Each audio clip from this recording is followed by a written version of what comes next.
make a few presentations on some study that he did. As you can see from your program, it's called Local Perceptions and Media Representations on Election Observation in Africa and the Proliferation of Citizen Observer Groups in Kenya 2022 elections. Just key highlights, so we'll give him a few minutes to just share those insights, then we'll move into the end of the report. Welcome, Tom. Yeah, the presentation I'm giving now, I'll just talk about the project briefly in a nutshell, as I've already started on, a little bit on the methodology. I won't go into too much detail on that. And then I'll look at local perceptions, and then on media representations. The interest in local perceptions is because a fair bit of research, a lot of research has been done on elections in Africa, not so much on election observation, and none at all on what citizens in host countries think of election observers, whether they're domestic or citizen observers, or whether they're regional or international observers.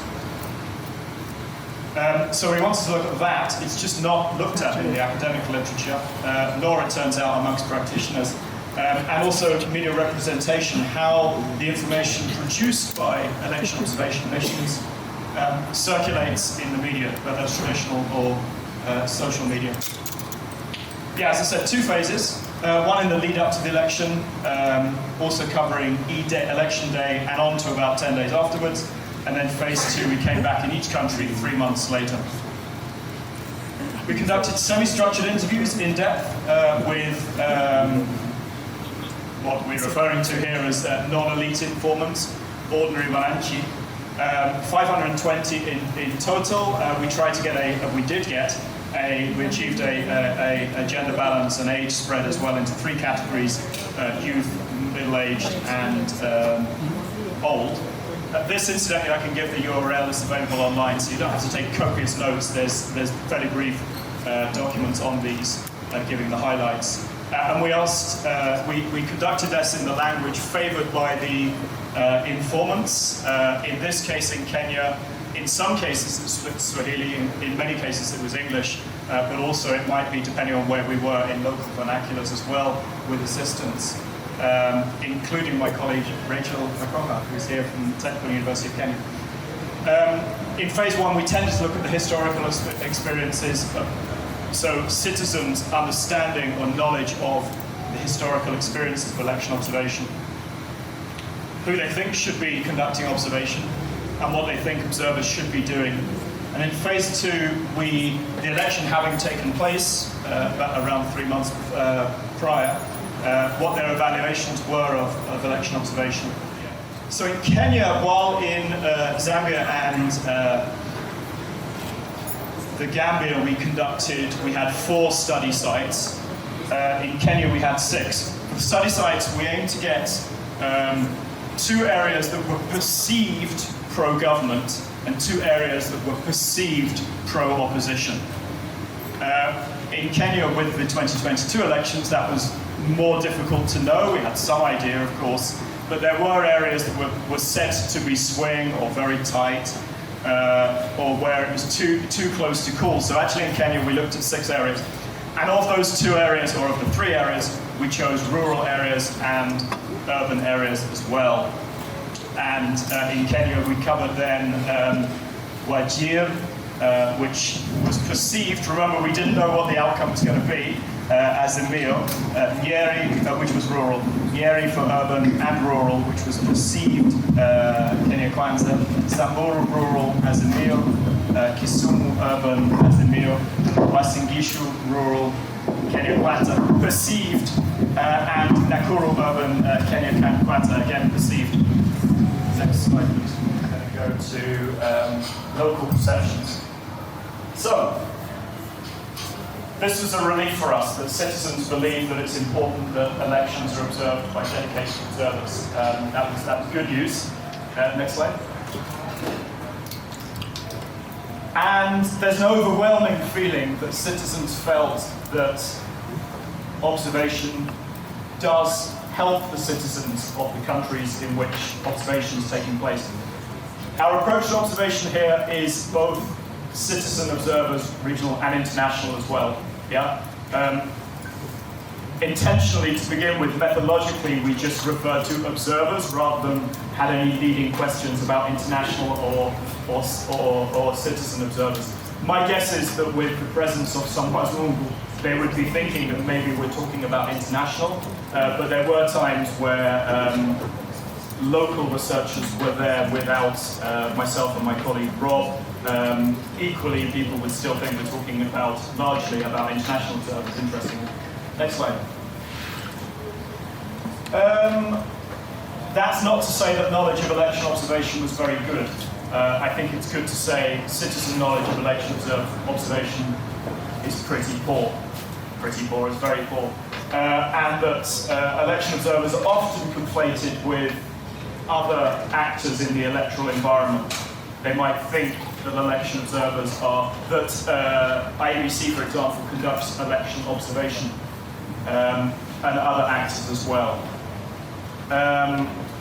Interestingly, very few people could mention any specific observation groups at all, whether in Kenya it's ELOG or it's the EU or any others. Very, very few could actually name an observer environment. So we are, it's our day-to-day work, and we become consumed in elections and election observation.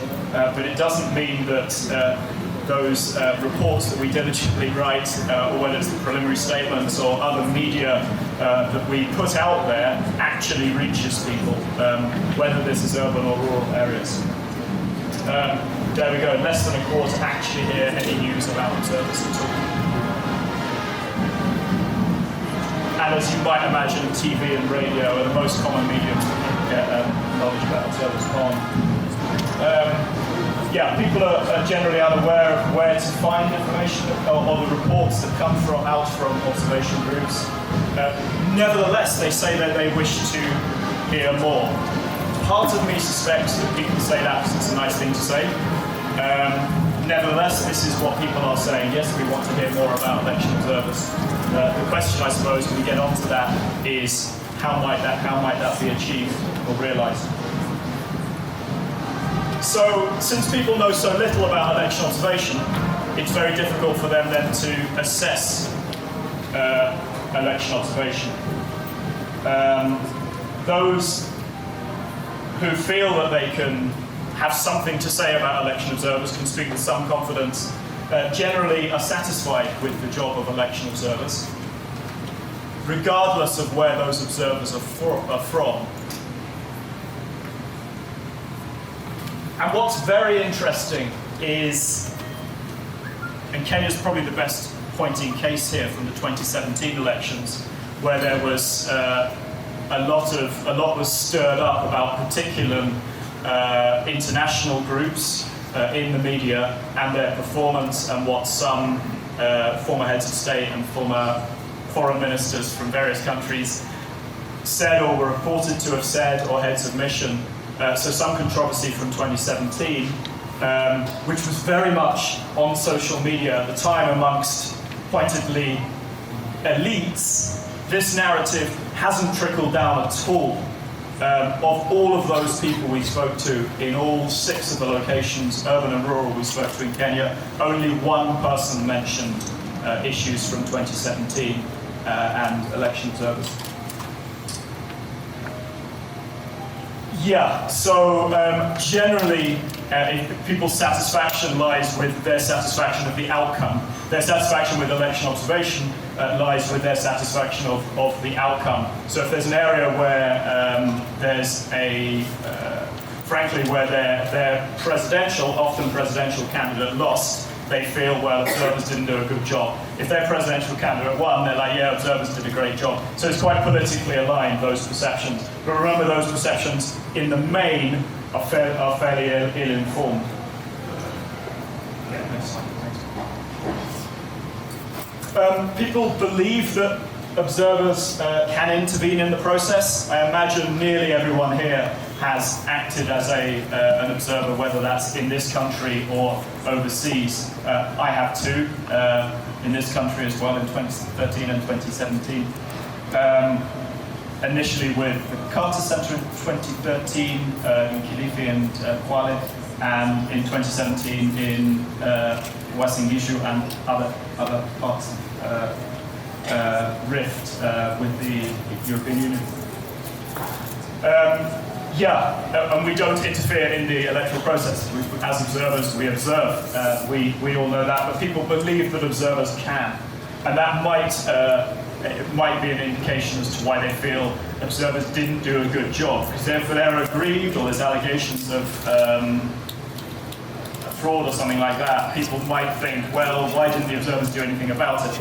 As we know, it's not the observer's position to be doing that. Slightly different, say in Zambia, with some observers and the terminology of observation as opposed to monitors.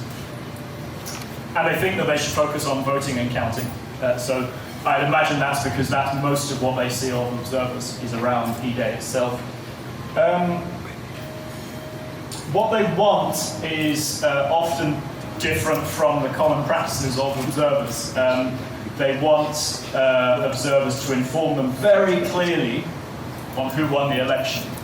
We might not see this, or observers might not see this, you may not see this as your mandate, but this is what is expected or what people want. They're like, well, it's kind of unclear, you know? We would like you to say who won the election. And also whether the election was fair or not. The phrase that would so often come up, I'm sure you're very familiar with, and it's very much in the language of election observation in the media, is those dreaded words free and fair, which cover perhaps a multitude of sins, and which we'll know is not terminology that many credible observation groups use. But they want that free and fair. One back, please. Thanks. And they want to hear immediately after the results are announced what observers have to say. Thanks. Which observers often strive to achieve, but whether that actually reaches people is another question. This clear verdict that they want to hear, when we asked about, well, what happens if there's potential for a risk of violence in what observers say? Do you want them really to call things out very clearly? And that softens. People are a little wary of, or are aware rather, of the implications of what speaking very boldly could do to safety and security of, frankly, the nation or areas of the nation. So people are okay if that language is softened a bit. I'm speaking here in broad terms because I'm generalizing a 3-year project, speaking to a lot of informants in a lot of countries. If you look at the study, you'll see some specifics. But certainly those countries that have this have experienced post-electoral violence, not least this country, are aware of its effects, and that language can be quite inflammatory or can be taken the wrong way at times. They have strong views on who should be conducting election observation. This is an interesting one. The Gambia is different, very different from Kenya. There's a few reasons that might be the case with the Gambia, but Kenya, there's a strong wish for international observers to be involved relative to citizen and regional observers. A combination, though, is quite strong. People often say, well, it's nice to get, the different opinions as well. Next, please. Okay, now we go on to media representations. And I'll go over this fairly briefly. We could perhaps take questions from this, and then I'll go on to the second presentation, which is why there was such a proliferation of domestic observers in this country for the last elections. And it'll be interesting to get your perspectives on that. Okay, on the media. We spoke to we had really good access to the media, I must say. In fact, across the study, including in this country, our access to ordinary wananchi, who we approached, that depended in some areas that prior to the election people were sometimes wary, thought that we were pollsters, as much as we said that we weren't. But generally, our access was very good, not least with the media, the likes of yourself as well, when we asked for your time. And the media generally very positive towards observation. We certainly get a sense from the research that both the media and observation missions could do more to raise the profile of election observation. And this is discussions my colleague and I have been having with various groups. And we're happy to continue this conversation here as well. We must remember that the media plans to cover elections. And what sells, and often what owns the media, is politics. Yeah? And election observation, which is our bread and butter, or for many of us, is not so much the media's interest. It's the elections itself, and observation is very secondary to that.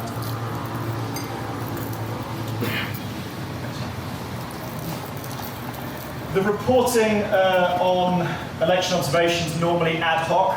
I have a sense with some missions, some regional missions in particular, some international missions, that they have. They use their access to the media in a way that raises their profile, but often quite last minute, and really to show that the mission is there. It often doesn't give a lot of substantive information, but that's something that some observation groups seek to sort of limit their information in the lead up to the election to not interfere with the process. So it's a fine line that they have to walk. Often those reporters who are covering observation lack any experience of, I would say observation, but quite often of elections. Journalists, this is me getting older, journalists seem to be getting younger, but particularly in the Gambia, for example, journalists are very, very young and may not have participated in an election before. So how can you expect them to be writing anything very useful about election observation if, in some cases, they just don't get elections, let alone election observation? That's not always the case, but often, and the media here tell us as well, you know, they won't be sending their best, their sharpest, always be sending their sharpest reporters to cover observation, because there's a lot going on at that time. It's a very crowded media environment at that time. Okay, what the media covers, you won't be surprised to hear this. They cover the deployment, which is often quite dull. They say, okay, this mission is here, this is how many people there are, might say what countries they're from if they're international, and how long they're here, and broadly what their mandate is. And what they do cover as well are preliminary statements. They cover preliminary statements. Remember, of course, the media has its influences in this country as well as others, and they might cover some preliminary statements if those preliminary statements fit with where their political allegiances may or may not be. We know, and ELOG, I'll be speaking about this later on, their statements, their reports, very detailed, yeah, which to me adds huge credibility to the work that you guys do. And you're aware that you need to be very careful in what you write. So I know this is high pressure work, writing these preliminary statements, and you need to get those words right. So it's quite complex and nuanced what you do write, but the media doesn't want complexity, it doesn't want nuance, it wants free and fair. Yeah. So there's a mismatch between what you guys are trying to convey to the public about the credibility of your work and all the intricacies of that, and what the media wants to say. And by the time the final report goes out to the public, the media say the public don't care. I wonder if this is also the media and their agenda, because if the media did make a lot of the final reports, then maybe the public would be more interested in it. But that's what the media say. Next slide. So journalists and editors are cynical about the motivation of politicians' comments on observers. I didn't find these the most fruitful elite interviews, as talking to politicians about observation. Sometimes it could be very insightful, but particularly after the election, if the politician is aggrieved, they'll have particular things to say about observers, as you might imagine. the media tends to be cynical about that because, of course, the politicians are political. Yeah, media houses often aligned, as I said, and in all three of our case study countries, this was Kenya 2022 and the Gambia and the Zambia 2021, observation itself and the elections more broadly were not particularly controversial. You know that in this country there was some controversy, but that's relative. But in terms of observation, there wasn't anything compared with the past and previous elections that was particularly controversial. So things might have been different for this study had things worked out differently, but mercifully things went smoothly. Next slide, please. Yeah, so which media group, which observer groups get coverage? A small amount, a large range of observation groups get a small amount of coverage. Those statements that come out early tend to get the most coverage, and citizen observer groups tend to be at an advantage here because they tend to get their statements out earlier. Yeah, next slide. So what journalists and editors say about how observation coverage can be improved: engage early. You guys do this. This is another advantage you have. You have existing links with the media. You know the media landscape. You know who to speak to, when to speak to them, how to speak to them. Yeah. This is more a point, I think, engage early for international groups that could definitely learn from the expertise of citizen groups. At the press conferences I went to in Kenya, very well attended by the media. There was one in the Gambia where some journalists were not invited by one of the observation groups. Not intentionally. There was a clash on the scheduling there, which in itself is quite political between observer groups. And also, and this is something again that citizen observers do, not least you guys in this country, is to use local languages in your dissemination. And some international groups don't do that. So I think there, in terms of media engagement, there's a lot that international groups can learn from the likes of ELO. And then finally, we presented a brief piece on how coverage could be improved, and that's available on the website. I won't go into that in any detail. So I have, I believe, 4 minutes for questions here before I go on to the next presentation, unless I've got my timing messed up. But are there any questions, if I may, MC, Marcus? Any questions in relation to what I've presented on, or would you like me to move on to why I think there were so many domestic observers in the elections here last year? Any questions? Observation for quite a lot of last year is I realised that there were so many citizen observer groups. I saw this, and I'll explain this. I saw this in different ways. There was this massive proliferation of observer groups.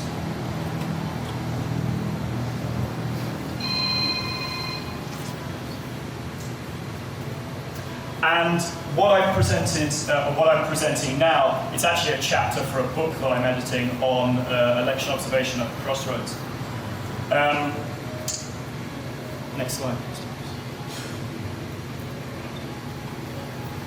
So, yeah, how I'll present here is I'll provide an overview of domestic groups that obtained accreditation for the 2022 elections here, and I identify 4 main types of observer groups. It'd be interesting to get your thoughts on this.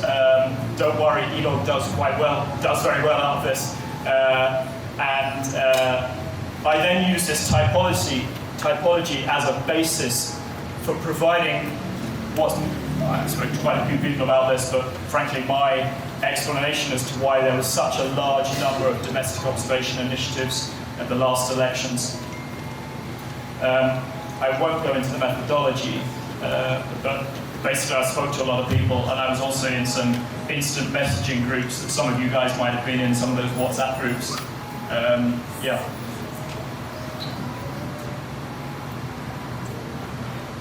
Okay, so these are 4 main groups I've come up with. I'm calling them the 4 Ps. The professionals, and the partisans.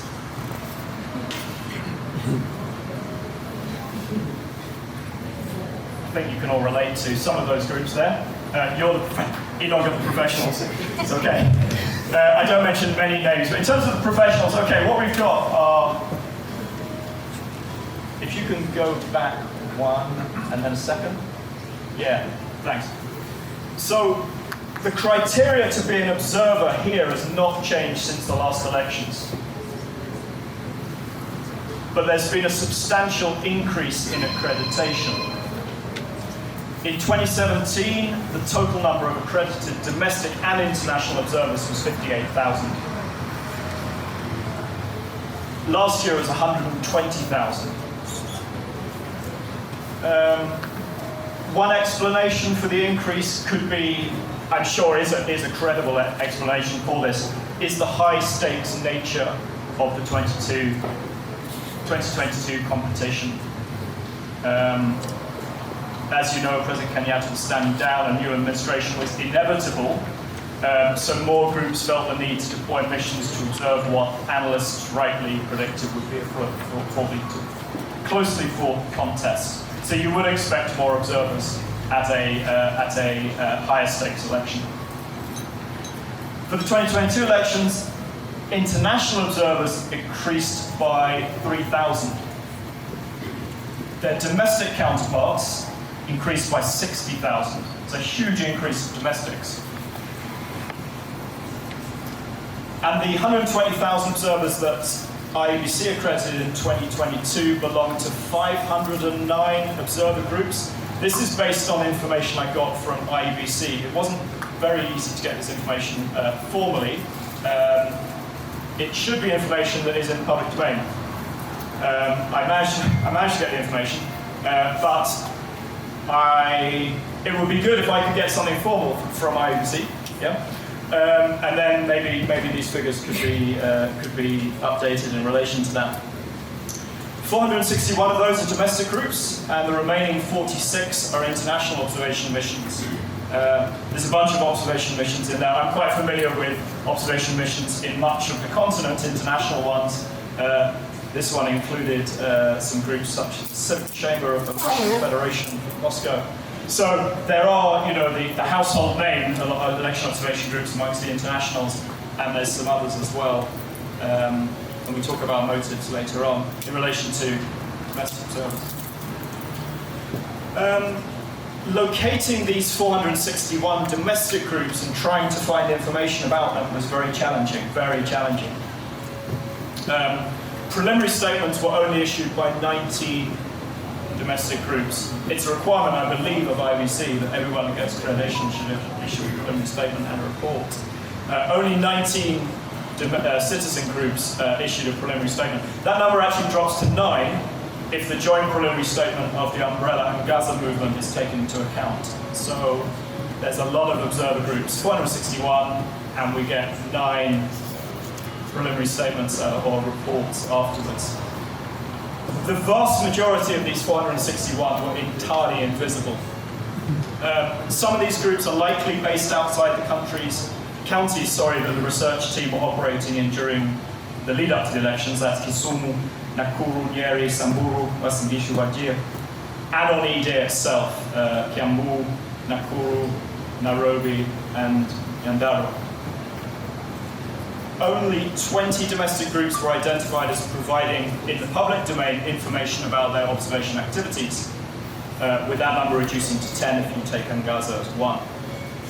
Of the remaining 441 domestic observation organizations for whom no public information about their observation activities could be found,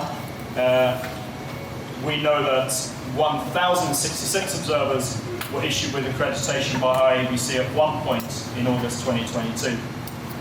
This is only a snapshot and doesn't include accreditation that was issued to further domestic observers at the times leading up to E-Day. And I know that was quite a haphazard, it was quite a fraught time, you guys will know that as well, of the issuance of accreditation by IEBC. I must say, this is not a criticism of IEBC. I know that ENBs in all the countries I've worked on are under immense pressure in the lead up to elections, and there's all sorts of people who are trying to take their time. So this isn't aimed at IEBC here.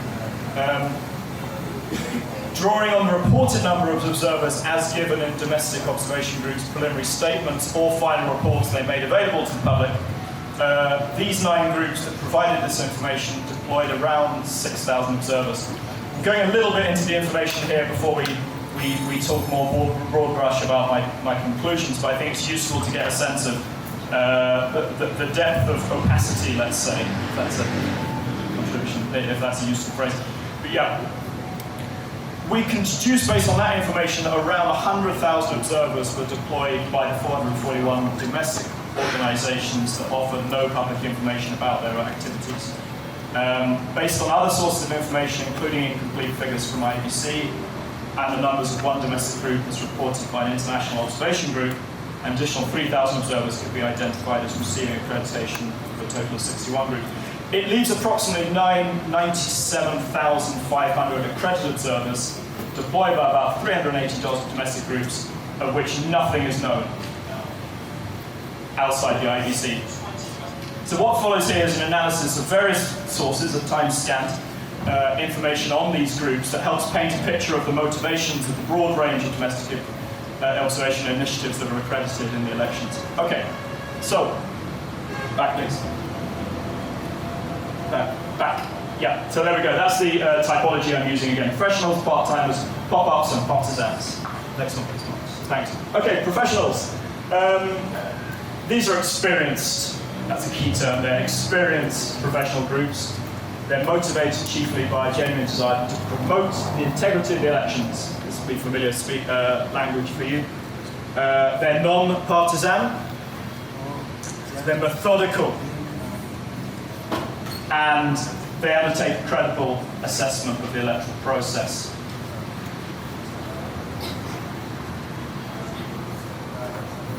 They tend to have a higher profile in the country than other domestic groups. ELOG clearly has a higher profile than many of those groups that I've been mentioning. Yes, well done. And they tend to have a higher international profile. So while I work in the various countries of the research here, I, for example, was in DC, I've been in London talking with other international groups, and ELOG is known. A lot of these groups are not. So they tend to have a higher international profile, and I think that's often because they're members of the Global Network of Domestic Observers and endorsers of the Declaration of Global Principles. Next, please. In fact, if you go back one, AISA, this is the Electoral Institute for Sustainable Democracy in Africa, Joburg-based NGO specialises on election observation, gives special mention to ELOG for their role in exercising independent verification of the key electoral processes. And the EU election observation refers to ELOG as, or says, the main citizen election observation in Kenya is ELOG, which provided the most comprehensive final report of the few domestic groups that produced one. That's me saying that, actually. Having read or access to all of these reports. So clearly credible assessment, methodical. Okay, next please, Marcus. Part-timers. So the small number of experienced groups with a genuine desire to promote the integrity of elections is far outweighed by inexperienced groups and their members who appear to have the same motivation, if not the skills to undertake credible observation. And in contrast to the DOGP endorsing the GNDEM members for whom observation is their core business, it's ELOG's core business, these novice outfits do not primarily work on elections, and as such are unprofessional part-timers. They're the modern-day domestic equivalent of what we're referred to as international dabblers that were identified in the 1990s as creating short-term, poorly prepared delegations for high-profile elections. And their experience was very clear to me in the WhatsApp groups, that's for sure, where there was clear evidence of inexperience lack of training, unsure of their role and responsibility as observers, what to observe, how to report. Yeah. Next slide, please.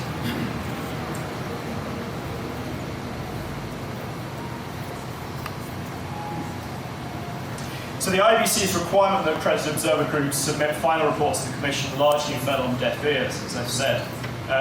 In late November 2022, nearly 4 months after the elections had been concluded, a representative of one high-profile domestic observer group here commented that the sheer number of local groups, 98% are irrelevant, none have released reports. And then another, this was an IBC source, only a small amount of domestic groups submitted reports. And then finally, this is someone who's worked with African Union missions, who is Kenyan. I've been called to edit them, and it's pathetic. There's no quality control in methodology, so I question the quality. This sounds quite harsh of me. It is quite harsh of me, but frankly, this is what I'm seeing, and I'm trying to show the sort of broad brush gradation differences between these 4 groups. That said, I had a discussion with a couple of people here a few weeks ago about this. There is some sort of overlap. There's some crossover between these groups depending on individuals. Sometimes the group get better, sometimes they slip. Next, please. Thirdly, I'm calling these the pop-ups. They're essentially a subset of the inexperienced, the one before, less credible observation bodies, and they bear many of the same characteristics. They too are transient, they're seldom methodical and rarely produce reports. What sets them apart, though, is their exceptionally entrepreneurial approach to observation, in which promoting the integrity of election appears to be secondary to the potential gains of taking part, financial gains of taking part. So much like retail pop-up shops, the pop-up homegrown observation missions are established when they identify an income-generating opportunity. In the short term, this may be the prospect of their observers being paid to observe. They can also use the elections as a time to identify future funding for partners for their CBO, as is evident in a lot of the discussions I saw in the WhatsApp groups. And also, like the pop-up shops, the pop-up missions only operate for a very short period of time before they disappear. And there's a quote here: CBOs, NGOs in this space. This was someone from a GNDEM member, so one of the professional groups, referring to when I talked about pop-up groups. CBOs, NGOs in this space want to engage, but don't necessarily have the technical capacity, and this is an opportunity to get funding. They get accredited, and then what next becomes the issue. That's most of the Kenyan observer groups. I'm being careful here not to give figures. I don't have accurate figures as to how many, what the proportions are between these 4 professionals are. Small in terms of groups, large actually in terms of the amount of observers that you deploy. And finally, the partisans. This is the one I suspect we all wanted to hear. Okay, I don't give any names here. The final category are those that are partisan. They're best to be described for what they're not, I think. The DOGP defines non-partisan election observation by citizen organisations as being impartial towards all political parties and candidates. So these partisan groups, on the other hand, they're not neutral, and they use their accredited status as an opportunity for political interference in the electoral process. I favour the term partisan because it covers a multitude of sins that all involve some form of political interference. Often this is used for international groups, zombie observers, or fake, or bogus, or phony. But all of these, including, I would say, partisans domestically, they all spin this rosy but untrue narratives designed to cause confusion among the public and detract from the work of the credible and sometimes excluded observation groups. Okay, I won't go into any detail about some international ones that I come across in this election and the previous election that might fall into this category. You'll have to read the chapter, which I can make available. I've learned that it's going to be open access. Okay, I have a lot more on that, but there's not the time. So we're going to go on to, politicians are cunning, we know that. We'll move on to the next one. Okay, so why so many? And I've got 4 main points here that I'll finish on. The first is on grievances and opportunities, and this is in part of the literature. Someone that works on domestic groups in particular around the world identifies motivations, and I think this is a key one as to why there's so many. Everyone, observer groups we spoke to, all talked about the importance of election observation. A lot of citizens did as well, ordinary voters. Election observation is important. It's great to know. People think that. Many people in this country cite incidents of serious malpractice during previous elections. We know that at times that's happened. So it is a motivation. There's a grievance, so you would seek to observe. Frankly, this is how I got into election observation. In my country, I was disenfranchised a long, long time ago. Postal vote never got to me. And I thought, well, I want to work then with the Electoral Commission on the E-Day, and then I got into international observation. But yeah, so it's exactly the same in my case. There's a grievance, so you want to get involved. Second, please. Also the enabling environment. It's very, very easy to get accreditation in this country. And I suppose for IEBC, there's a balance for themselves, is that they want to be open and allow people to observe. Absolutely makes sense. So it is an easy process, and there's some quotes on why that's easy. But there is an enabling environment. I'm not saying that's a bad thing, yeah? I think it's great that we know of other countries in the continent further south of here that have had elections recently where observers, it's been very, very difficult to observe. That is absolutely not the case in Kenya. So this is actually encouraging. But I think this helps explain the enabling environment. It's easy to get accreditation. Next slide, please. The penultimate one. Okay, work. I put this in inverted commas. The announcement text on social media from IEBC that explains the accreditation process to potential observers. It refers to accredited organizations' work. Yeah? It says become an observer, and it refers to it as work. What it doesn't mention in that text is that that work, which by some interpretations implies employment, we go to work, it's employment, is unpaid. Yeah?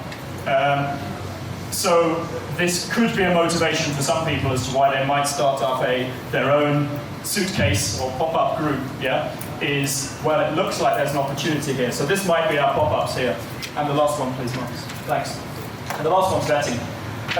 The IEBC appears, and I didn't have access to this, and it necessarily needs to be a secretive process, I guess, in some ways. They appear to conduct minimal due diligence on the entities that are accredited. I put appears in italics here. Yeah.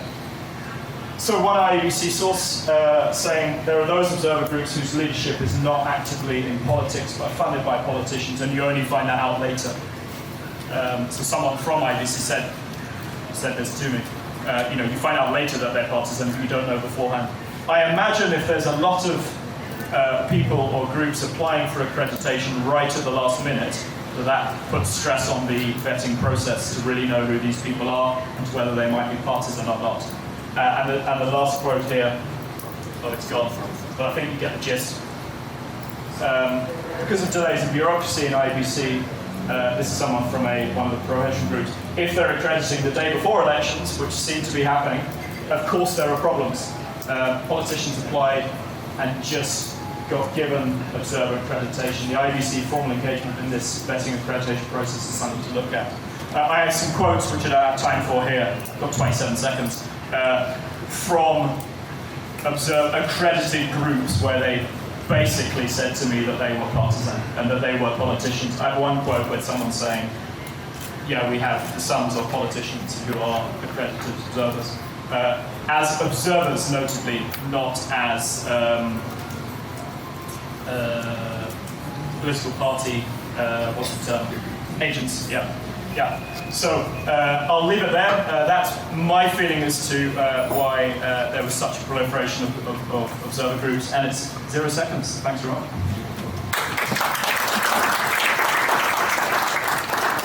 So arising from our observation findings, ILOG has consistently recommended the need for an assessment, for an audit of our elections, just to ascertain why is it that our elections have increasingly become high stakes, Why do they drive and incite so much emotions?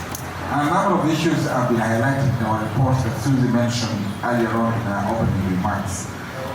The issue of trust in the systems that we use in our elections, the issue of suspicion, and as well as the ones that relate to the EMBs, whether it's IBC, political parties, and other institutions that collaborate in ensuring that our elections meet the threshold prescribed in our electoral legal instruments. The issue around consistent non-adherence to our laws, almost bordering impunity, has been documented by ILO. We have significant gaps in our elections management and administration, of course, consistently contributing to making our elections behave and attract emotion as they do. We also have what we call the zero-sum politics, a major issue, where the winner is seen to be taking all, and of course, inadequate political will, especially in terms of enacting some of the reforms that are required for our elections.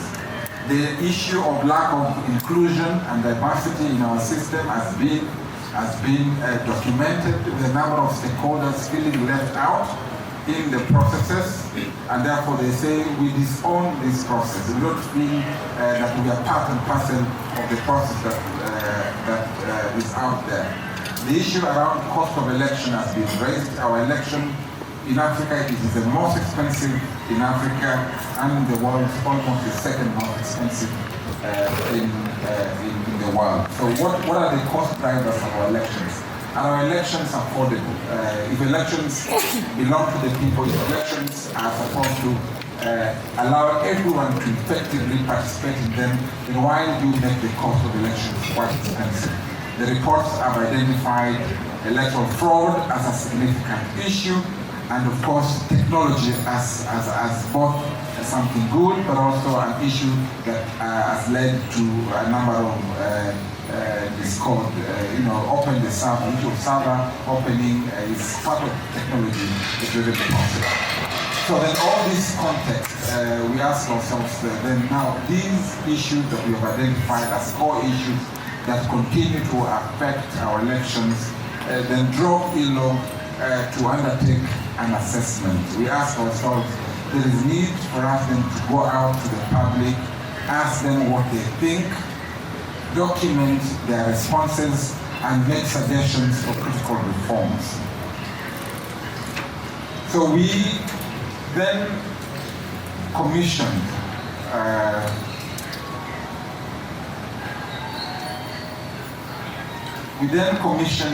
a study, a national study, that we went all around the country. But we used what we call our regional observation platforms as the areas that we visited. So our main objective of this study was to assess whether the 2022 electoral processes met expectations of citizens. And we mean the processes also, we also mean the actors that were managing those processes. And of course, here we are asking ourselves, most specifically, whether the citizens themselves engaged in the elections that were conducted last year and other related processes. We also asked the questions and assessed whether there was compliance to the legal framework that governed those processes. And also ask ourselves what was the level of effectiveness of their performance of those key agencies in the election process. So we asked questions around IEBC, questions around police, questions around judiciary, questions relating to political parties as effective as agents of our election processes. Then, of course, based on those objectives, we then documented the critical recommendations that have come from the citizens in terms of how then do we improve our electoral processes. In terms of methodology that the study employed, we used two broad methodologies. We had a desktop review, which essentially allowed the study to look at data on our electoral processes. We used our own reports from 2010 all the way to 2022. We used other observation reports. We used other data from other civil society organizations, what they are saying about our elections. Then we also went to the field. To collect data. We went to the field to listen to the citizens, engage with them, ask them questions that we guided them on. So we employed the focus group discussions where we had a few guys brought into a room, and we of course then facilitated the discussions based on a questionnaire that was developed. We also had key informant interviews which then allowed us to speak with certain key experts in the electoral processes, talk to them, again ask them their views, their thinking, and what they think would be the best way to improve our process. We also employed a third field assessment methodology where we engaged a survey firm which also collected views from the field. I won't go into the legal framework that governs our election, but of course, again, we confined ourselves within the legal architecture of our country, and those are some of the laws that we were able to talk about. So, without wasting much time, I would like therefore to invite Mule Musau, who is our national coordinator, to take us through some of the key highlights of findings and the recommendations. Karim. Thank you, Marcus. And so I'll take you through the key findings based on this particular report. Just as we say from the onset, we call the report VileTunaicheki. I saw a comment, one emerging from Tom's presentation about use of language as a key issue.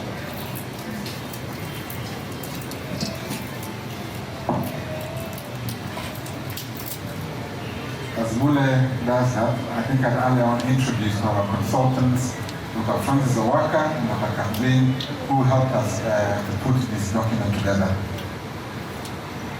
Okay, so as I was saying that John mentioned the issue of language, that perhaps one of the ways that observers can be able to reach out to the domestic public is in the kind of nuancing of the language, so they can be able to understand. But then we also owe the name to Dr. Kathleen, because in one of the sessions that we were having with her, she decided to introduce Gen Z, in terms of the kind of issues which are emerging from them. And therefore decided let's reference the title of the report in a way that appeals to that particular generation. In any case, they are the coming voters. They're the ones who are going to be deciding the issues of governance of this country moving forward. So, to the key findings, it was a very comprehensive study, and we were able to pick up quite a number of issues. So what I'll be highlighting are just the key issues that we were able to pick out from that, as well as the recommendations that therefore come from that. So one of the key findings in terms of trust levels, which was highlighted as a context issue by Marcus, is that 44% have not trust in IEBC. Now, it's important that we put this in context. These are the people speaking. Remember, there is the ELOG report, which was a technical report on the observation. But this is now what the people are saying, based on the survey and the work which was done.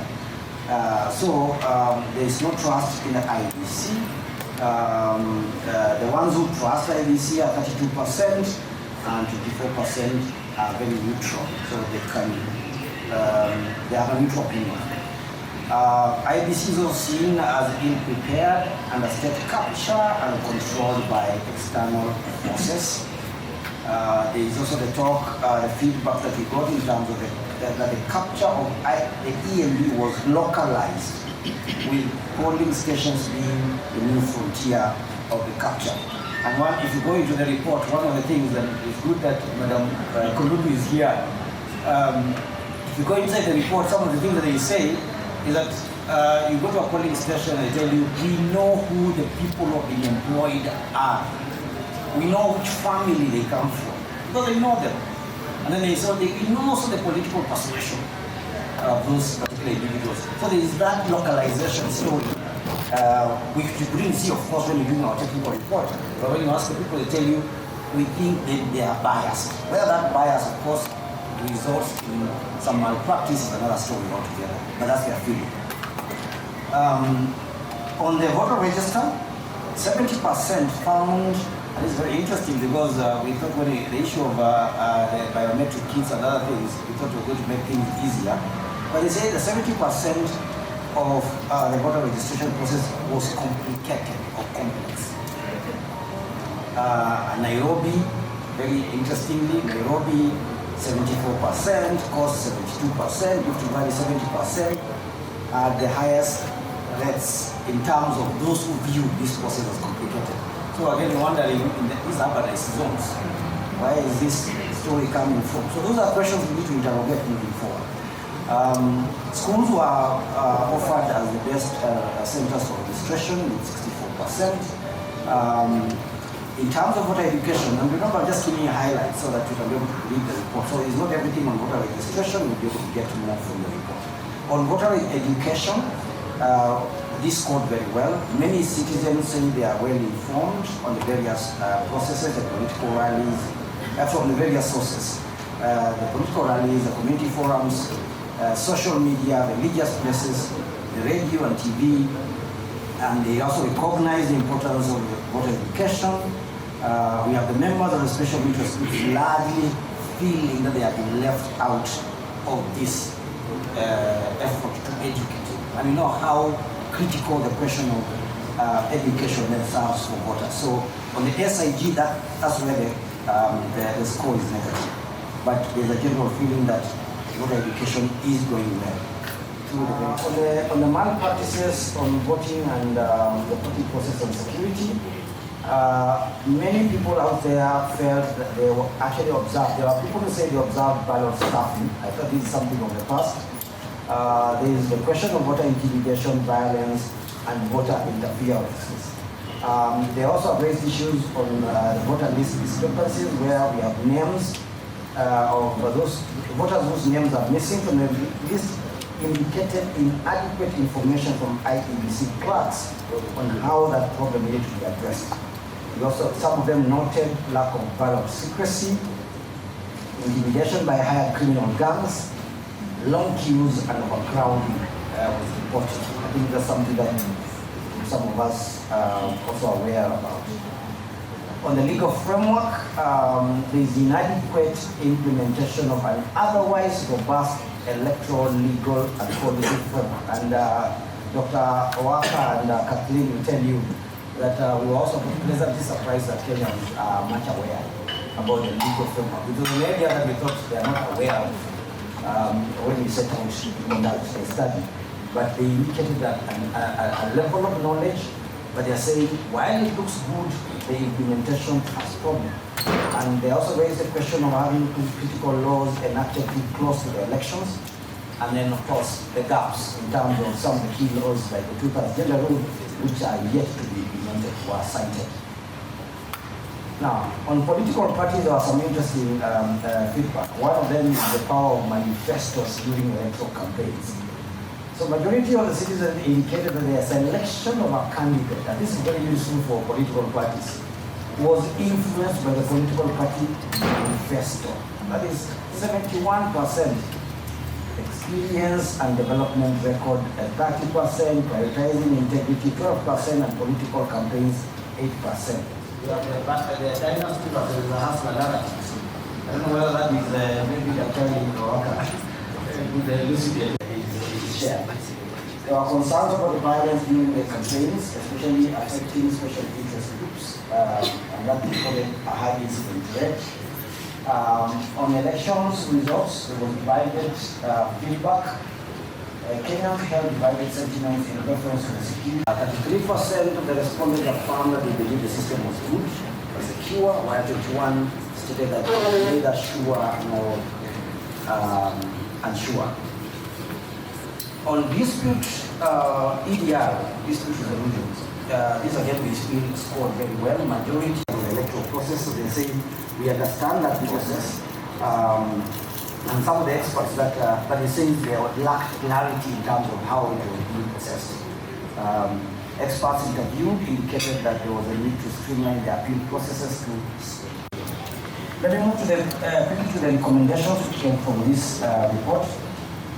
Number one is that, sorry, just a moment. So there's an issue of IEBC needing to broaden its understanding of SIGs by conducting a study to understand and ensure reasonable accommodation at the registration centers in addition to the access to polling stations. So the question of accessibility to polling stations for SIG is to be addressed by IEBC. We also require enhanced transparency and accountability to enforce, to curb irregularities during voter registration, which is one of the issues which is making it complicated. There is a need for systematic public awareness campaigns to educate individuals on the importance of voter registration, again because of the complexity involved or what has been reported. Flexible registration options for SIGs given their realities. For example, the nomadic lifestyle of pastoralist communities should be considered by introducing mobile voter registration. If it is there, I don't know. I think it's a discussion that we've been having. It is there. So I think maybe it is the people are saying they may not be aware of it. And maybe we need for robust engagement again on that area. Staggered mass voter drives targeting the pastoralist communities, especially before they move to pasture. Partnerships and stakeholder engagement, whereas collaborating with local community leaders, civil society organizations, and other relevant stakeholders is essential. I think all those are means or recommendations to enhance the visibility of especially IEBC engagements with the communities on voter registration and other processes. On voter education, introduction of voter education in schools to cultivate a sense of patriotism and civic duty for learners. Engage collaborators among them, CBOs, NGOs, religious communities in promoting voter education. I think that happens, but maybe a much more robust engagement. Use of social media platforms, I think they are listed down there, but remember what we were saying earlier about the language and about the Gen Zs, the generation that we are targeting. Maybe we need now start to tweak our engagement with them through such platforms. Although in our other reports we'll also be able to, we are also reporting on fake news and disinformation, which is also carried by such platforms. Use of community-based workshops, barazas, and in conducting in-person workshops and training sessions in community centers. And the use of offline digital content such as videos and interactive presentations that can be distributed through USB drives. For the voting process, quick recommendations, elimination of the incidences of long queues in the country. I think one of the issues which is this issue is being discussed. If you look at it from a citizen point of view, when people come, we all been voters. When you come to a voting station and you find a very long queue, there are people who have the passion to stay on, and there are those who say, well, I think these guys can vote for me, and we go back. Or they are also the issue of you're committed to another things, and when you go back, you don't ever come back to the so we need to address that issue, because there are very many people who are turned back by just that occurrence or that incident of finding a very long queue. So I think that's why it's an issue for the citizens. Clarify the guidelines on identification of voters, in cases of lost, misplaced national IDs, missing names. What is the guideline? And I think in this respect, we had asked the IEBC in the last election to provide us with the election day protocols, because we need to also create visibility over the procedures. What needs to happen when somebody does not have this? What is the next thing to be done? So we all need to work together, create clarity on what the process is. Clean up the voter register and have the particulars checked by the registered voters on a continuous basis to avoid last-minute surprises. I think, if I'm not wrong, that happens. at the constituency offices. The problem is I don't think people know that they can actually walk into an RBC office and check on that. So because they're telling us we need it to be on a continuous basis. But you can see there's a report saying something. So we need to see where the gap is. Investing backups in case of alphanumeric system fails. I think these are just general. I want to go to all this, try to get into something different so that, because you have the report and you can never go through it. On voter security, there's a need for citizens to resist voter bribery, corrupt practices, and hold political parties and political profiling, the harassment, assaults, injuries, as well as electoral legislation violation, and ensure that there's a prosecution of the offenders. Again, this is something that we have also raised in our reports, the question of enforcement of electoral offenses.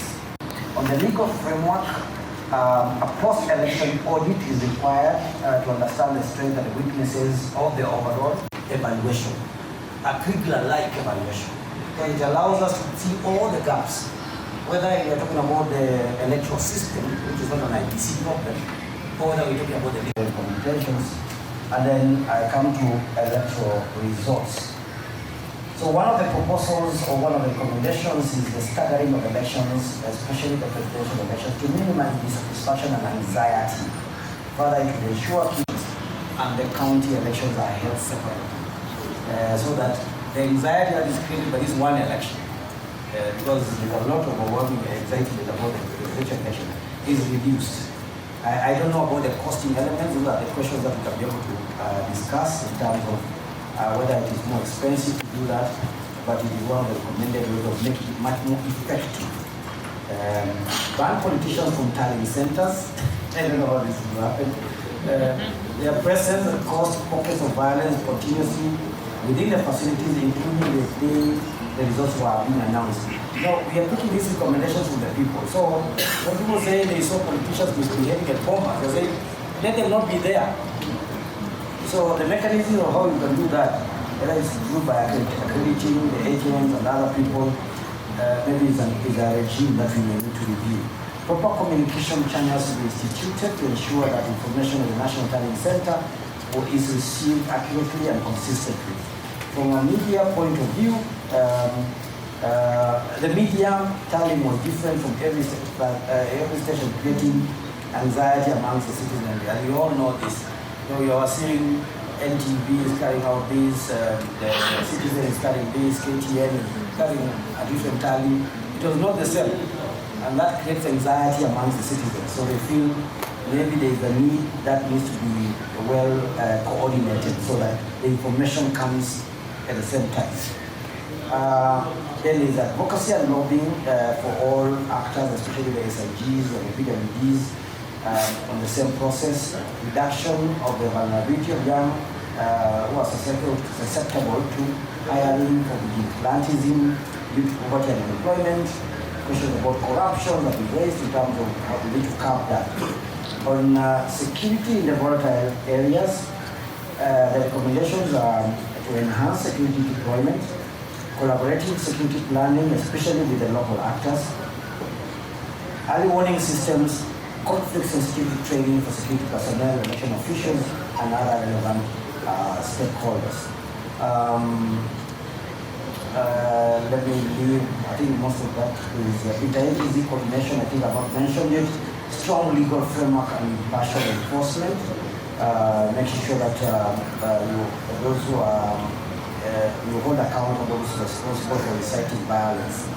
And then on the election results and the announcement, I think the bigger recommendation is the need to review the winner-take-all system. Everybody, the entire nation waits for one announcement before it can take a breath. You hold our breath just for that one announcement. So it goes with the bigger questions about the valuation and audit of the entire electoral system, with purposes of trying to review this system that we feel creates a zero-sum game in the country. Streamline media tabulation of results. I think that was spoken about in the earlier recommendation. Continuous voter education. I think it is continuous. The issue is I think there is an engagement that needs to be done with the public so that they are always in the know of what is going on. Although the other aspect about it, and I know IBC can speak about it, is the question of funding. Having a regime that allows the IBC to have funds for a process which is continuous in the entire election cycle. And then the development, the evolution of resource management. Now there's a question of explore the decentralization of resource management, possibly at the county level, while being mindful of the potential influence of political party agents coercing the IBC officials at that level. I think the issue here is, can we have county-based centers, tallying centers, even for the presidential, so that we know county 047 says this in terms of the presidential tally, and then that is collected at Bomas to give a total, an overall result. Make transparency and accountability an institutional responsibility of IBC towards the citizens, provide access to electoral processes for all stakeholders. I think this is one of the areas where we also say accessible to the servers and such things, such processes. Address and eliminate technological vulnerabilities and loopholes at polling stations to enhance the integrity of the electoral process, and consider all the results to be electronically transmitted. This was also in our other report, that can we have all of them accessible to technology, electronically. Eliminate the tallying process at the national level, since polling stations are final. I'm not very sure about that particular one, because it's just tallying. The tallying is done at the polling station, and that is just basically tabulation of the cell. On the EDR, I'm coming to the EDR. Let me speak about the EDR. Pick one or two things. Enlarge the timelines for resolving the presidential elections. I think this has to be canvassed across the place, because we feel that the 14 days are not enough, and the number of courts that need to be determined in the case need to be increased, so that I can be able to shorten the period in which we conduct the electoral, the petitions which emerge from elections. On the political parties, we have called for the recommendation of the, recommended that ORPP be anchored as one of the independent offices under Chapter 15 of the Constitution, so that it can be able to enhance its capacity to weigh in on political parties. And then ensure that election and political party laws are clear, in a clear manner that is in this law to punish party perpetrated violence. And also we have also picked on the question about the law on coalitions, because people are not very clear about that anymore. There's something called a coalition political party, and then there is the coalitions. So which people don't know. We need clarity on some of those issues. On the appointment of the IEBC commissioner, because this is also part of the issue which I can pass to the people, amend Schedule 1 of the IEBC Act to remove the presidential powers of appointments to the selection panel. Avoid manipulation of the results.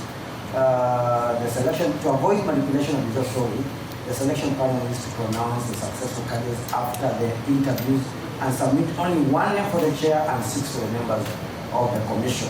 So basically, rather than giving the president and parliament room to negotiate who is going to become the commissioner, give them the exact names. If they are rejected, they go back in total, they are then reviewed and then resubmitted. A fresh list is submitted. Devote the function of the commission since elections are final, the polling station. Early recruitment of commissioners to avoid strangers in the commission. So the people, anybody who comes later, I don't know whether it will happen now. Madam Ruth and Marjana in office, they are the secretariat at the moment. But if we delay this process and we have commissioners coming in 2025, even to the secretariat they become strangers. And then the secretariat is the one now which becomes the main actor, or the two centers of power start emerging again because of the newness of the commission. So avoid strangers by having an early recruitment, and address the standard operating procedures in cases where commissioners fail to agree on critical issues like results. So that issue of the split election screen is an issue that even the people are saying they don't want to see. So some issues like how do we agree on the results needs to be clear. Yesterday we said to the bipartisan committee that the protocols of the decision-making processes needs to be deposited in a public place, like Parliament, so that all of us know that's how they make their decisions, rather than just being left to that board or that committee to make the decisions and then interpret it for us. I think the others are just general comments which have been picked up from the process, and because of time, I don't want to get into all that. Since some of them are also featured in the thematically based recommendations. So I want to stop at that. We'll invite you to be able to read this report much more in depth so that you can be able to gather much more information, and if there are any other clarifications that need to be done, I will be available to do that for you. I want to thank you for listening to me. I think for the past 3 or 4 elections that have been happening in Kenya, I have been here all along and I've been seeing what is happening. And until this year, or maybe last year and this year when I took part in the student elections, that I related so well with how the national politics elections are done. And then just to make a brief comment on it, as a common mwananchi, in my position as I stand here, I feel like from the onset of the elections, there are 2 people involved, that is the candidates and the citizens. Elections, the Kenyan themselves says there are people, particular people who have interest in this and they must influence, and now the voters. If you study these 3 categories, there is misinformation that is given to the people, and this causes, I feel, causes the kind of tension that we have when it comes to elections and even observers. And then, as the human nature, we feel like there is someone I need and there is someone you need. And this has contributed so much to how we take elections as if it doesn't go my way, then it is wrong. See? So like there were 2 major political parties in Kenya in the last year's elections. That was the Azimio and then the ruling government now, which is the party that is the ruling government now. When you are sitting down, people will say, maybe Baba, people will vote him in because he has been losing elections. So people say he'll win this time because the people of Kenya will favor him more. And then there was the fact that because there was an assumption that the president who was just stepping down was in support of the Azimio party. And people perceive that the elections will surely favor the Azimio.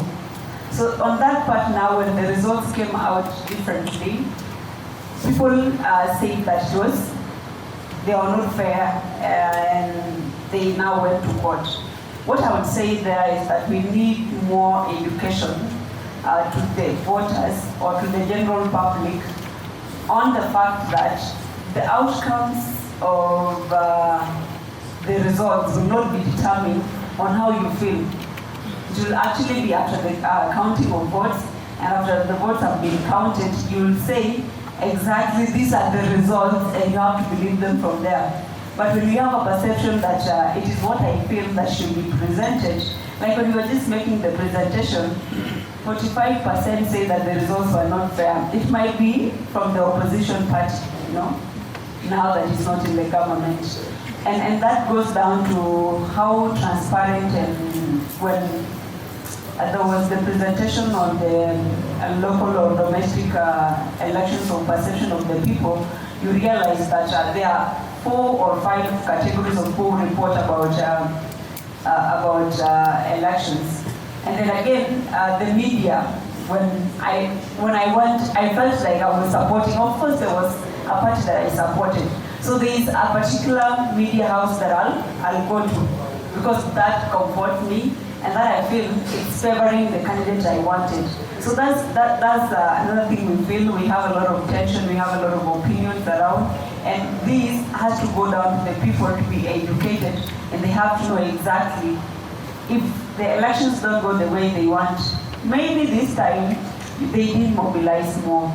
So I'll call out maybe to the citizen education now by neutral bodies, because the voter education is mostly done by the aspiring teams. They go down and they have to educate people on what is expected of them, and if you do this, if you vote this way, that is done by people who are doing what, who are campaigning. But if this is a continuous process, every time, even before the elections are approaching, can the citizens be educated on what is happening, on what they should be done to, unlike the rush hour kind of voter education that is done.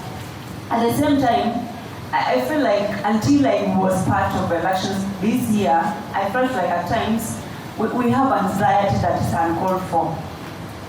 Because until today, people don't believe that I might have won elections fairly. But you see, they were watching it live. It was live. There were observers. I think there were some of them from Hello, and they were observing elections from the University of Nairobi.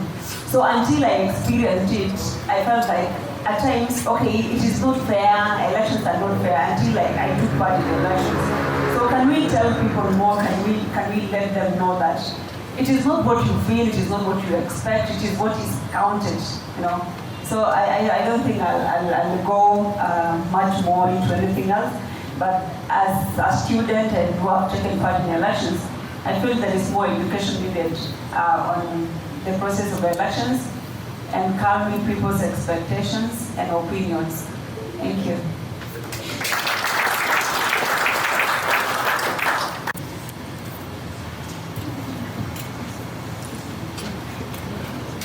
Good morning. I am Reverend Grace Chelagatugut. I'm the coordinator of ELOC, Upper Rift Valley region, and also I work for the National Council of Churches of Kenya as the regional manager. Allow me to present my remarks as follows. The 2022 general election in Kenya were a significant event for the nation. And the platforms under ELOC in our several counties played a crucial role in shaping the electoral landscape. Allow me now to present a brief overview of the Kenya elections 2022 with the perspective of assessing whether the citizens' expectations were met, identified gaps during the election, and the recommendation for the electoral improvements, also with views on the bipartisan committee for the national dialogue. On the election 2022, from the citizen perspective, is that the 2022 elections in Kenya were a pivotal movement for the nation, featuring the presidential, parliamentary, gubernatorial, and the MCSs. Citizens, international and local observers, and the global community had high hopes in these elections as they marked another step towards consolidating Kenya's democratic institutions. And in this, the citizens' expectations were met in this category. That the Electoral Commission took measures to ensure transparency. Key citizens' expectations such as the right to vote and secure voting processes and access to information were largely met. The voter turnout was also substantial, and this indicated that the citizens were actively engaged in the democratic processes. On peaceful election, one of the foremost expectations was the continuation of peaceful elections, and Kenya likely succeeded in this regard. The country avoided the violence that marred the 2007 elections, and this was partly due to the 2010 constitution and the improved electoral processes. On the transparent and credible processes, the Independent Electoral and Boundaries Commission made significant efforts to enhance transparency. This was through the voter education, the use of technology, and also the presence of the local and international observers contributed to this. Inclusivity. The election showcased inclusivity with significant increase in the number of women and youth candidates, which reflected the citizen demands for the diverse representation. Accountability. The electoral process demonstrated the accountability as candidates and political parties were held to high standards of integrity, and instances of voter bribery and electoral malpractices were reduced. There were gaps on this, and despite the overall success, the several gaps and challenges emerged. The technical issues. There were instances that there were technical glitches with electronic voter machine, causing delays and confusion in some polling stations. This raised concern about reliability of technology in the electoral processes. For example, in a polling station in the village, whereby women come and their fingerprints cannot be detected because of the work they do. It really caused a lot of delays. There are those men who are farmers and their fingerprints could not be detected. So that one caused a lot of delays and confusion and making this to be a concern. There was also intimidation and violence. Reports of voter intimidation and violence and sporadic violence were observed in certain areas, but the incidents were still underscored the need to improve security measures in and during the election period. There was also the disinformation, which was the fake news that were going around the media platforms. And this highlighted the importance of combating propaganda and promoting media literacy, because there was a lot of information in the media, and this caused a lot of anxiety.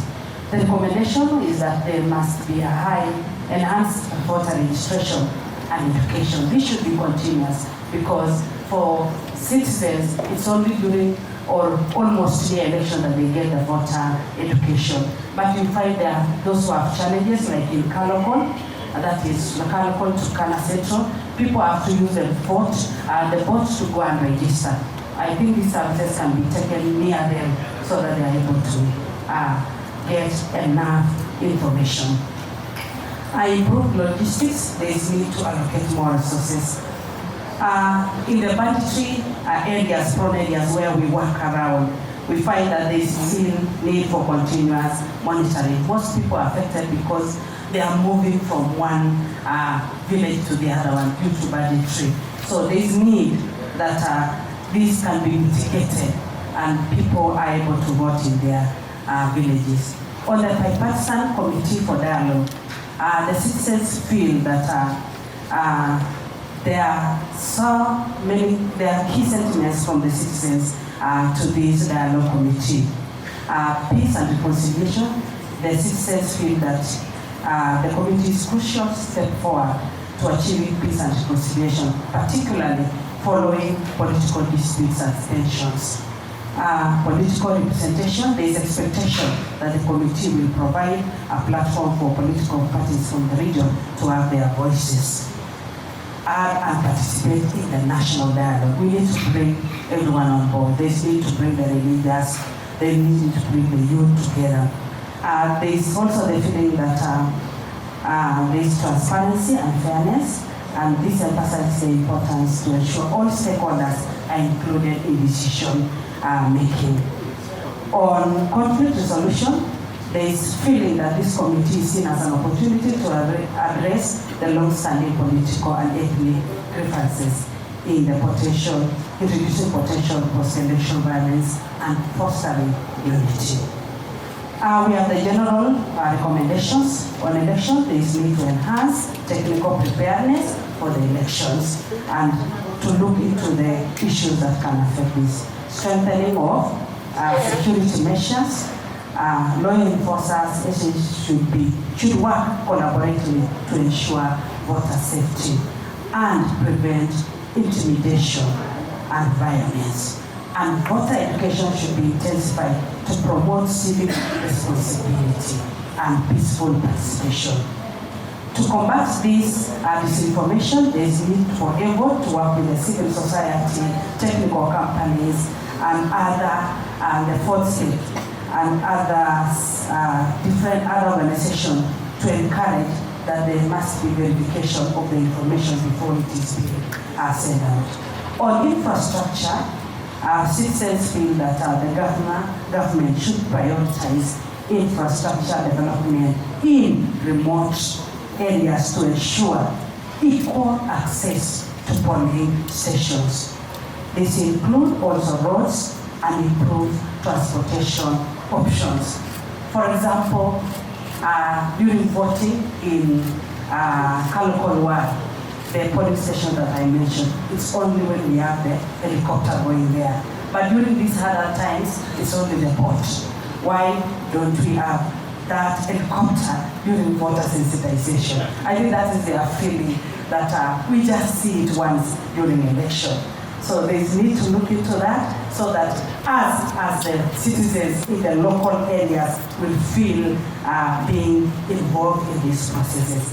As I conclude, we endeavor citizens to be guided and to be taken through these processes of election. And we are ready to be in this process and learn and continue even exercising our rights as the citizens of Kenya. Thank you so much. From the Citizens Platform, we are here to continue the process. God bless. Thank you, Reverend. I just want to reiterate that you will notice that the format that we have taken, this is a citizen assessment, and we are requesting this, the citizen agencies to speak. So what you are hearing from are not really technical observation reports, rather these are sentiments that come from citizens. You heard from Monica, a student leader who has shared our own experience. You heard from a citizen from the Upper Rift. Now I'd like to hear from a citizen from coastal region, Bakari. Hello everyone. Is it still morning? How much men are eating? In the afternoon, eh? Still morning. Okay, my name is Mihadi Bakari. I work for Supreme Council of Kenya Muslims, SUPKEM. We are also the conveners of ILO within the coastal region. Our co-conveners are FIDA. I don't know if you have FIDA guys with us here today. We don't. Oh, we have one. Thank you. I'm glad to be with you today. Kuna changamoto ya kuongea wa mwisho. Unajua ukiwa wewe ndo wa mwisho kuongea.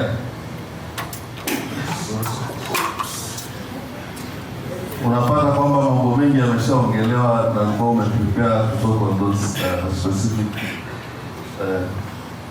tutakuwa na tashwishi, pengine tutaweza kusaidiana hapo mbele.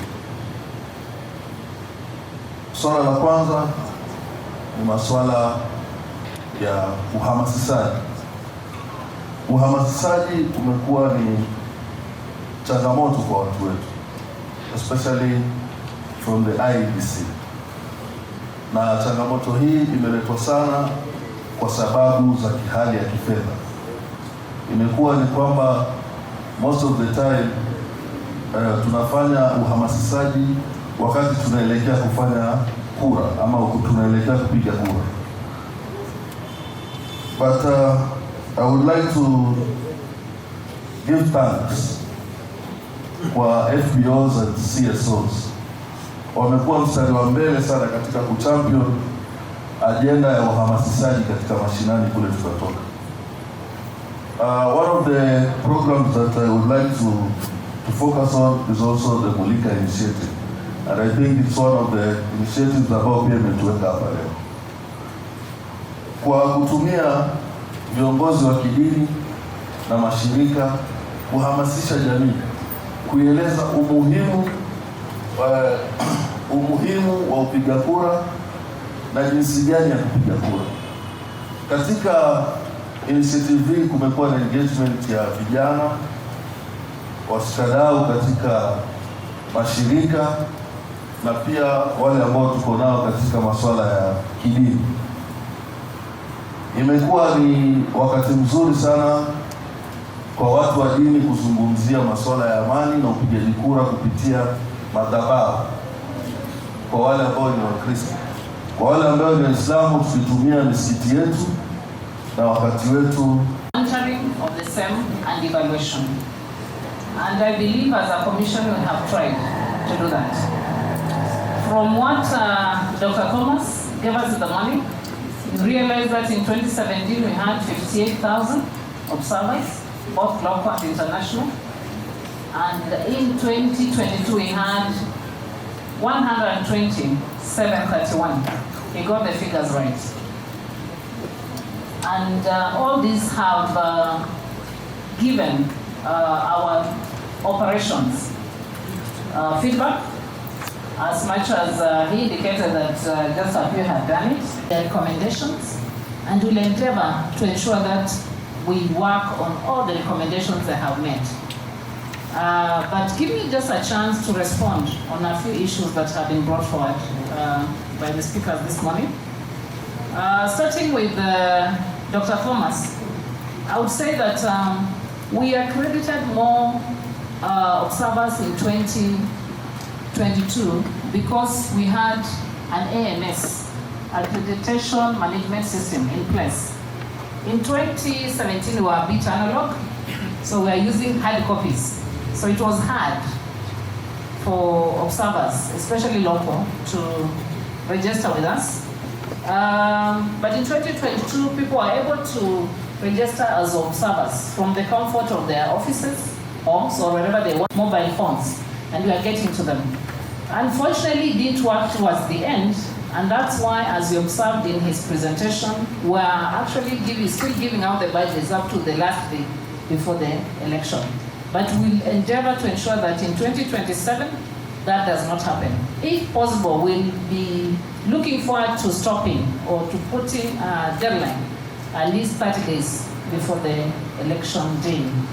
And of course, there were also other reasons, including the stakeholders' interest in the process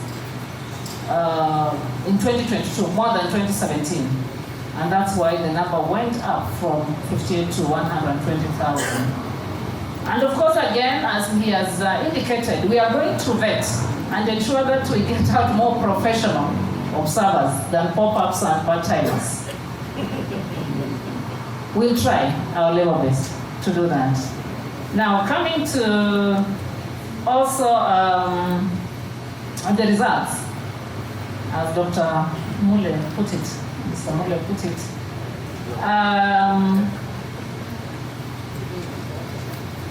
It will be very hard for us to bar elections or political players from the tallying center unless we put it in law. And remember, they are the same people who are going to pass that law. So it will be very hard. Just the same way we have been struggling on how to put our campaign finance act or bill go through, because they are the same people who will be affected. But we'll try our level best to do that. Again, on engaging the media, we tried our best to do it. Unfortunately, they gave contradicting figures, but we have decided, given your report, ELOC, we have decided that we'll use Media Council of Kenya to collaborate, all the media houses, so that the figures they give the public or the citizens in 2027 are coordinated. they'll come from MCK and not just IBC, MCK, then to the media houses. So we'll ensure that that is collaborated. How about ensuring that all the results are transmitted electronically? The law or the constitution only provides for presidential. Again, if we have to involve the other 5 positions, it has to go into the law because it's a cost attached to it.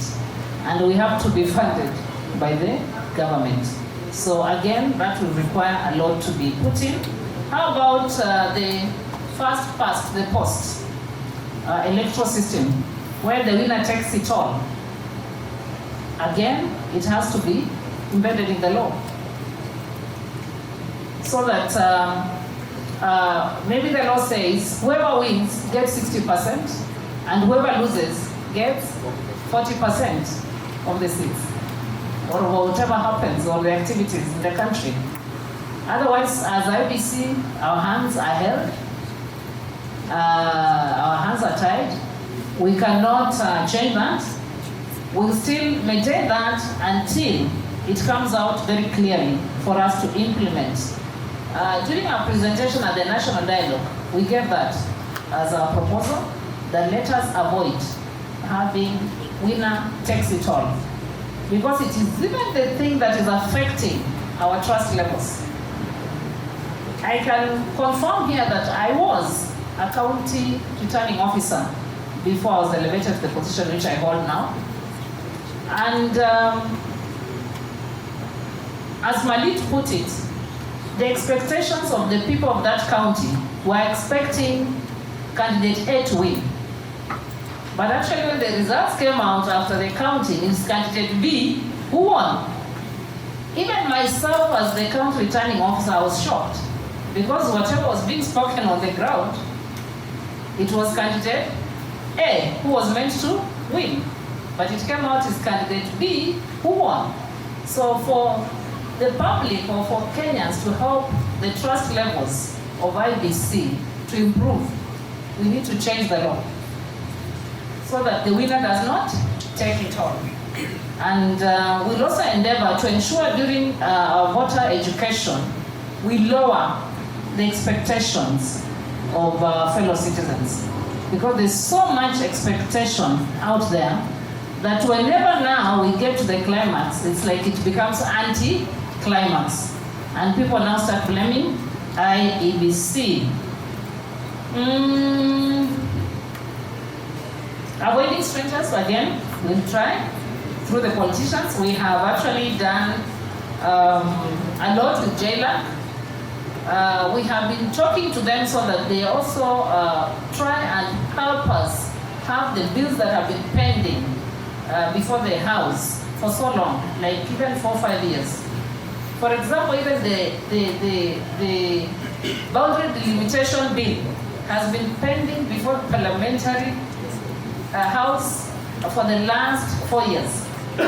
And yet we are supposed to have to conclude this boundary delimitation process by March next year.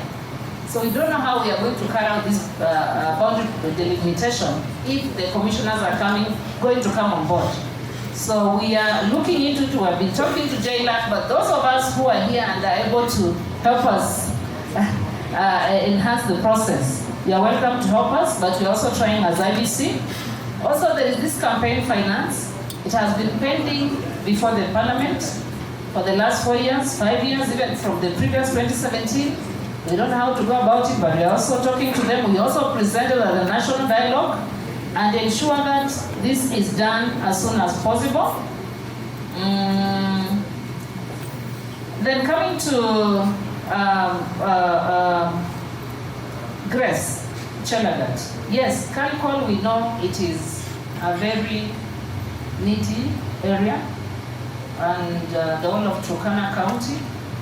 And we are actually work with them a lot. The county elections manager there, if you visited his office, he tell you we are doing a lot.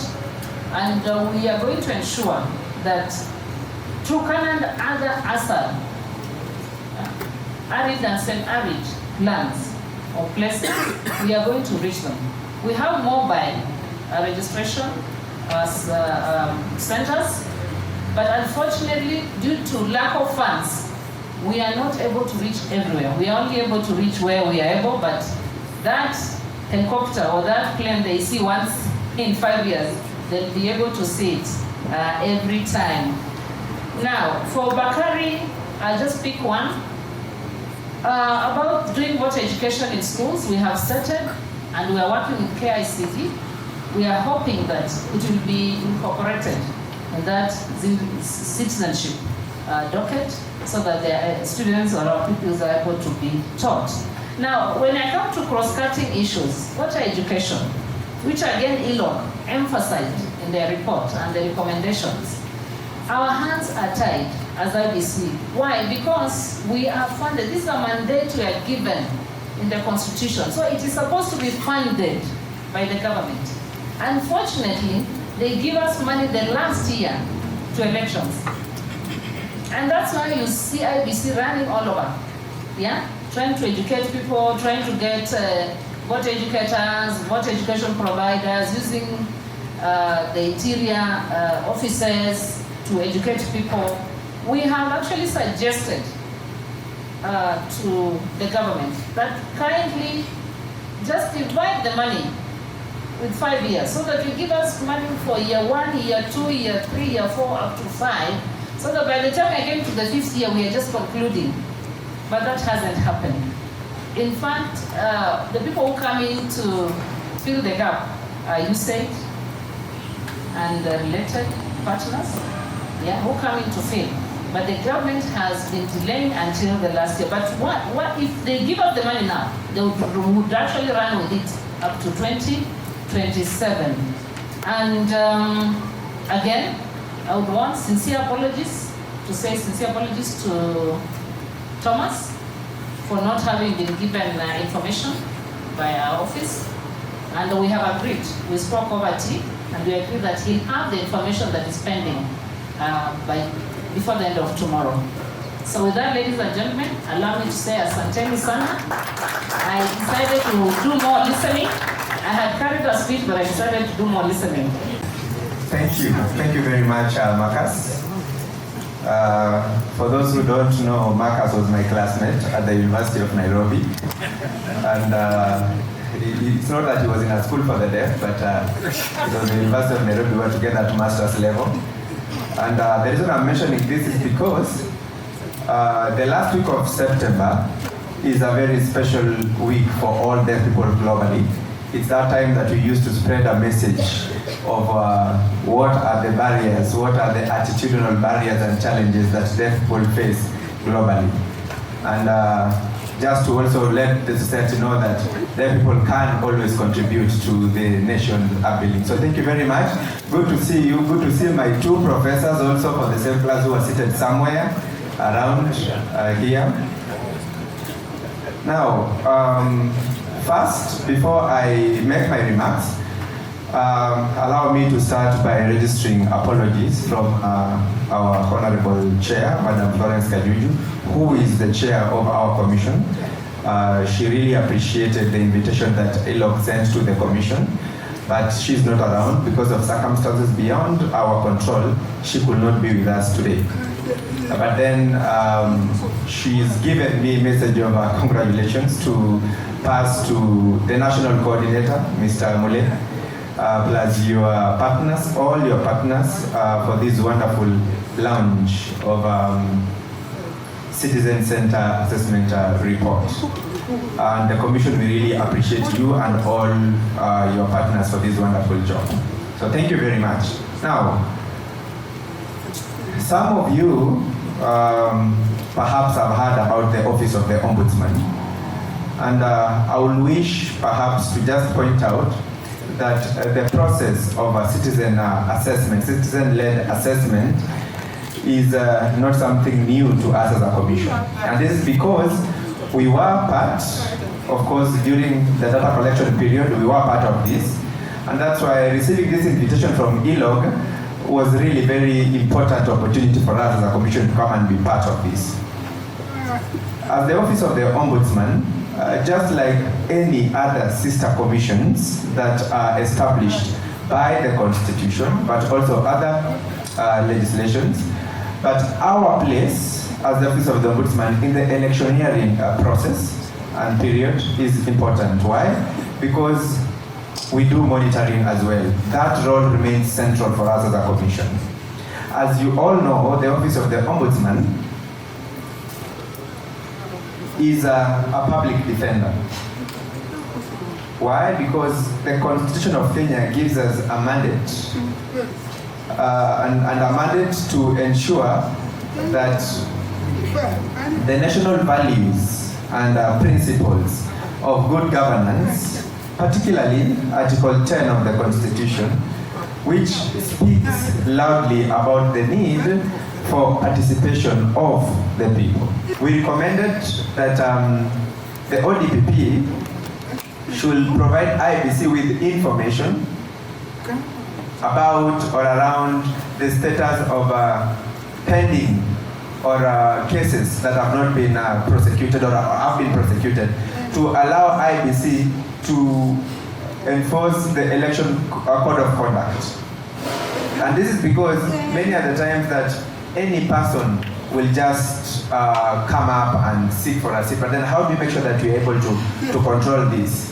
If that information is shared to IBC, then we are able to get leaders that can help in developing this nation, but also the issues of integrity are upheld to the end or to the later. We also recommended that there should be clearances from different institutions and agencies. This is not easy, I must say, but then we need to have a clear framework. Like, for example, the Office of the Ombudsman can clear someone looking from the aspect of public office. They have been holding public office, for instance. Was there any report of abuse of power on them? Access to information that was denied, were they declared unfit to hold a public office? So, and that is within our CAJ Act and our regulation that gives us power to declare a public officer unfit to hold a certain public office. Now, if we clear them, how can we make sure that that information is used by IBC to make sure that they're able to do the same from their end? That will, of course, contribute to a level of trust for the election process. But more fundamentally, like the Deputy CEO said, I agree with what she said on the issue of adequate and of course timely funding to make sure that the IBC has proper funding of the entire process. It brought about serious implication on management of the election. And it's a strong recommendation that we made because that will really help them or help IBC carry out a proper election. So those are some of the observations that we made as the Office of the Ombudsman that I've quickly jumped through. I'm remaining with 1 minute. I can see on the timer I'm remaining with only a minute. However, from the Ombudsman's perspective, like I said earlier, our aspiration or desire is to see that the subsequent elections, of course, actually even during the elections, there might have been some omissions here and there, but then all the elections was within the general, all the laws and procedures. That we were able to make that recommendation. And the report that is being launched today, of course, I believe that this can be used to generate more conversation and debate that will, of course, inform the national dialogue, for instance, platform, because we want to bring the citizens' point of view as well, so that we appreciate what it is that we define as democracy here in Kenya. And the report that have been launched by different institutions, different entities, when it's put together with the ELOX report, then it can generate this conversation so that the process should not be driven by just other actors, but citizens-driven process. So that we minimize the expectations, and of course we have a fair and free election in this country. With that, thank you very much, Marcus.